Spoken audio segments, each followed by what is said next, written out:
चूंकि अब तक हमने त्रिकोणमितीय अनुपात के बारे में पढ़ लिया है, तो आइए इस पर एक और उदाहरण करते हैं। प्रश्न आपके सामने है। इस प्रश्न का हल देखते हैं। माना त्रिभुज एबीसी एक समकोण त्रिभुज है और थीटा कोण सीएबी है। हम थीटा का प्रयोग कोण को दिखाने के लिए करते हैं और कॉट थीटा बराबर 7/8 दिया है। चूंकि कॉट थीटा बराबर AB/BC है, इसलिए AB बराबर 7 और BC बराबर 8 होगा।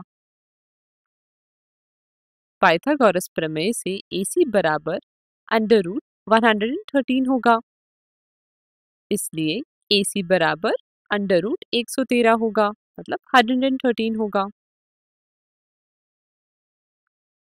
हम जानते हैं साइन थीटा बराबर BC/AC और कॉस थीटा बराबर AB/AC होता है, इसलिए साइन थीटा बराबर 8/√113 और कॉस थीटा बराबर 7/√113 होगा। चूंकि हम जानते हैं कि a + b × a - b बराबर होता है a² - b² के, इसलिए इस पार्ट को हल करने पर हमें यह मिलेगा।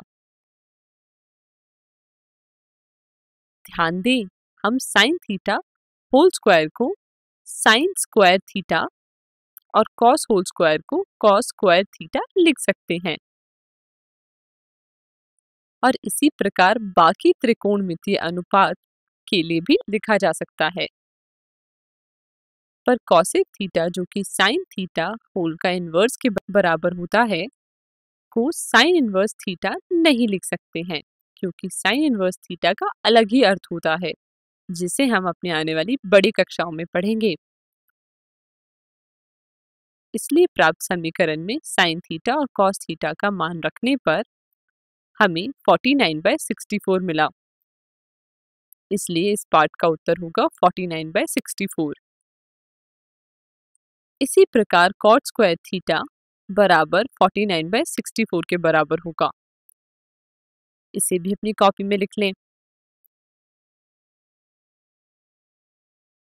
आइए एक और प्रश्न करते हैं। प्रश्न कुछ इस प्रकार है।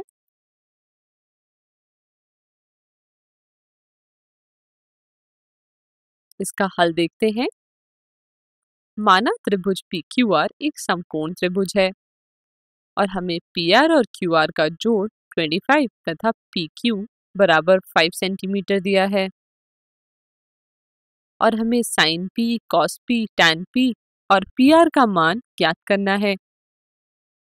माना PR का मान x है, इसलिए QR बराबर 25 - x और पाइथागोरस प्रमेय का प्रयोग करके हल करने पर हमें x बराबर 13 मिला, इसलिए PR बराबर 13 और QR बराबर 25 - 13 बराबर 12 होगा। इसलिए समकोण त्रिभुज PQR में PQ बराबर 5, QR बराबर 12 और PR बराबर 13 है।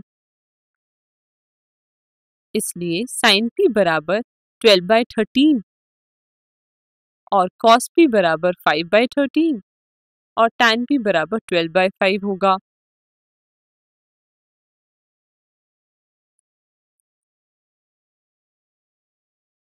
कृपया इसे अपनी कॉपी में लिख लें।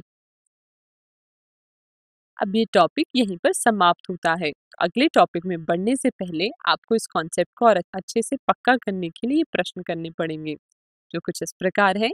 एनसीईआरटी प्रश्नावली के 8.1 एक्सरसाइज का क्वेश्चन नंबर 5, 8 और 11 और अवंती मैथ्स वर्कबुक के प्रश्नावली 10 M08.1 का क्वेश्चन नंबर 5 और 6 कीजिए। धन्यवाद।